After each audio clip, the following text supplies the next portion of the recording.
আপনারা আর্জেন্টিনার দল আজকে যেই খেলা দেখাইছেন, এই খেলা না দেখাইলেও তো পারতেন। প্রথম দিন থেকে শেষ পর্যন্ত এমন খেলা দেখাইতে পারেন নাই। প্রথম রাউন্ডে, দ্বিতীয় রাউন্ডে, সেমিফাইনাল যেই খেলা দেখাইছিলেন, ইয়ার 1% খেলাও আপনারা আর্জেন্টিনার দেখাইতে পারেন নাই। আপনারা বুঝবেন কি, আপনারা তো খেলা জিতানোর জন্য এসেছিলেন না, খেলা হেরে যাওয়ার জন্য এসেছিলেন।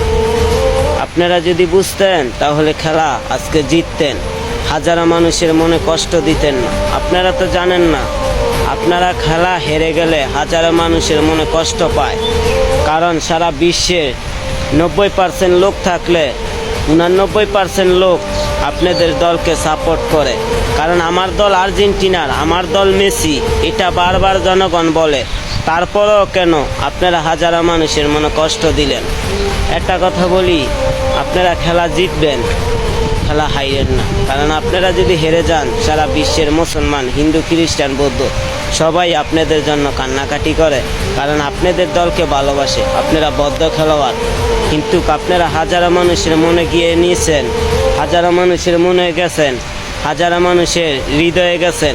কিন্তু আপনারা হেরে গেলে অনেক কষ্ট লাগে। কারণ আপনারা জিতলেও আপনাদেরকে ভালোবাসে, আপনারা হারলেও আপনাদেরকে ভালোবাসে। যার নাম মেসি, মেসি হাজারো মানুষের হৃদয়ে। যেমন হাতি মরল লাখ টাকা, হাতি বাঁচল লাখ টাকা, কিন্তু মেসি হাজারো মানুষের হৃদয় থেকে যাবে। হয়তো মেসি আর কোনোদিন খেলতে পারবে না, তারপরও আমাদের মাঝে মেসি আজীবন বেঁচে থাকবে।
মন খারাপ, এই যে রে খুব কষ্ট। তবে গোলকির কথা বলতে হবে, গোলকি অনেক বল ফিরেছে, আফসোস নাই। কিন্তু গোলকি একা খেলছে আর স্পেনের 11 জন খেলছে, এটা মানতে হবে। অনেক লোকজন এখানে কান্না করতেছে। দেখেন, এই যে প্রজেক্ট বন্ধ করে দিচ্ছে, আর্জেন্টিনার হাইরে গেছে দেখা। এই দেখেন পুরা মাঠ কালি, মাঠে একটা মানুষও নাই আর্জেন্টিনার হেরে যাওয়ানে। তো দেখেন, আমার এখানে একটা বন্ধু মন খারাপ করতেছে বা কান্না করতেছে, করতেই পারে, স্বাভাবিক। পুরা খেলা ভালো চলে আয়া ফাইনালে এরকম খারাপ চলে তো কান্না করতেই পারে।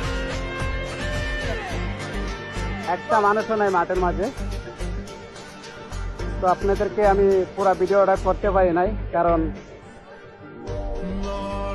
একটা দল সাপোর্ট করলে কতটা কষ্ট লাগে এটা আমি জানি। আমি আজ বিদায় জানালাম, সুখে থেকো, ভালো থেকো, সুখে থেকো, ভালো থেকো, দূর থেকে চাইবো। সুখে থেকো, ভালো থেকো, দূর থেকে চাইবো।